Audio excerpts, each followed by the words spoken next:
supporting survivors of human trafficking and going after the people who fuel that industry. Those are the goals of 4 bills Governor Newsom signed into law this week, and one of them unlocks harsher penalties for people who purchase minors for sex. ABC 10's Becca Habegger spoke with a survivor of trafficking about why this bill is so important. Jenna McKay met her trafficker when she was 17 years old. I went to a private school. I was headed to play college volleyball, and I was lured out of high school by a boy that was just a year older than me. And I was sold down the street from my school and my community that I grew up in for almost a year. She has since turned her trauma into advocacy, like working to pass State Senator Shannon Grove's Senate Bill 1414. People that buy children for sex in the state of California should go to prison. Currently, paying for sex with a minor is just a misdemeanor. A person could spend as few as 2 days in jail. Is 2 days in jail, mandatory minimum, enough to address a child's trauma? Absolutely not.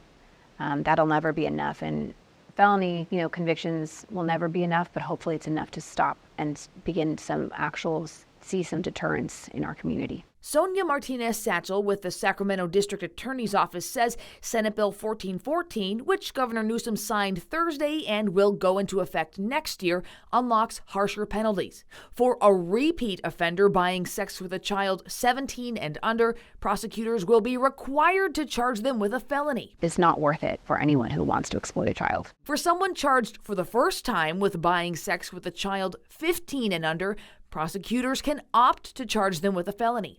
If the victim is 16 or 17, the person buying sex can be charged with a felony only if the teen is a victim of trafficking, according to the new law, a compromise that upset Senator Grove, who wanted all minors 17 and under to be fully protected by this law. This bill is incredibly overbroad, in my opinion. Senator Scott Wiener was among those concerned that the original bill could have unintended consequences. This bill will sweep in a lot of people who are not trafficking. Ultimately, Grove's bill passed with the changes. McKay says it's not perfect, but it is a step in the right direction. It will make a big difference in victims' lives and their healing journeys.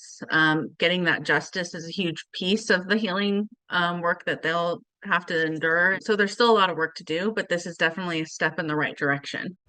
All right, Becca Habegger joining us now. Becca, let's talk about some of the other bills that Newsom also signed. Yeah, so one requires hospital emergency rooms to adopt policies allowing patients to confidentially disclose if they're a victim of trafficking. Another requires law enforcement agencies to create guidelines for officers interacting with survivors of trafficking. And that fourth one is aimed at labor trafficking, not necessarily sex trafficking. It establishes a new labor trafficking unit within the Department of Justice, which, among other things, will collect and track reports of labor trafficking. Becca, thank you so much.